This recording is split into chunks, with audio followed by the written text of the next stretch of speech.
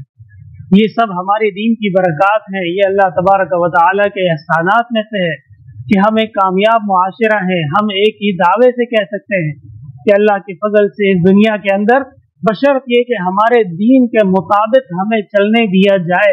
اور تاریخ گواہ ہے جب بھی چلنے دیا گیا ہے تو ایک کامیاب ریاست اور ایک کامیاب معاشرہ وجود میں آیا ہے. جہاں رکھنے اٹکائے جاتے ہیں اور نہ بات بات پر مشکلیں پیدا کی جاتی ہیں، ظاہر بات ہے جب احکام پر عمل نہیں ہوگا تو پھر اللہ تبارک و تعالیٰ کی طرف بھی ویسی مدد اور نصرت نازل نہیں ہوتی۔ تو یہ ساری تفسیر اور تفصیل کا مقصد یہ تھا کہ یہ قرآن کریم اللہ کی کتاب یہ مسلمان کے لیے کامیاب زندگی کے لیے کافی اور شافی ہے۔ اس کے ہوتے ہوئے ہمیں نہ مغرب سے متاثر ہونا ہے، نہ ہمیں ہندوؤں سے چیزیں سیکھنی ہے، نہ ہمیں یہود کی طرف دیکھنا ہے، بس یہ قرآن ہے تو بس کافی ہے۔ بس بات یہ ہے کہ ہمیں اگر واقعی اس کی قدر آ جائے اور ہم اپنی زندگیوں میں اس کو اپنا لیں تو ہم آئندہ ہم وقت اللہ فضل و کرم سے دنیا اور آخرت کے اندر کامیابیاں سمیٹ سکتے ہیں۔ یہ چند گزارشات تھی جو میں نے وقت کو غنیمت جان کے آپ تمام دوستوں کے سامنے پیش کی ہیں۔ امید ہے اللہ تبارک و تعالیٰ قبول فرمائیں گے اور بھائیوں کو توفیق عمل عطا فرمائیں گے۔ الحمدللہ رب العالمین۔ اللهم لا تدع لنا ذنبا الا غفرته ولا هما الا فرجته ولا حاجة الا قضيتها يا ارحم الراحمين ويا اكرم الاكرمين۔ اللهم حلل مشكلاتنا واقض حاجاتنا وادفع عنا بلياتنا واشف مرضانا واسمع دعواتنا انك سميع مجيب۔ اللہ تبارک و تعالی مسلمانوں کی دعائیں قبول فرمائے۔ حضرت والد صاحب کا یہ بہترین عمل قرآن کریم کی تفسیر اللہ تبارک و تعالی اپنی بارگاہ میں قبول فرمائے، اس کو قائم اور دائم رکھے، اس کو دوام عطا فرمائے۔ حضرت والد صاحب کو صحت کامل اور شفا عاجل عطا فرما دے۔ حضرت کا سایہ محترم ہم پر اور آپ پر قادر قائم اور دائم رکھے تاکہ توحید کا اور قرآن کریم کی تفسیر کا اور احادیث کا یہ چشمہ جاری اور ساری رہے۔ جو حضرات دعاؤں کا کہنا چاہتے ہیں لیکن نہیں کہہ سکے، اللہ تبارک و تعالیٰ کے علم میں سب موجود ہے۔ اللہ تبارک و تعالیٰ ان کی مشکلات آسان فرمائے، مرادیں عطا فرما دے۔ صلی اللہ تعالی علی خیر خلقہ محمد وعلی آلہ واصحابہ اجمعین برحمتہ۔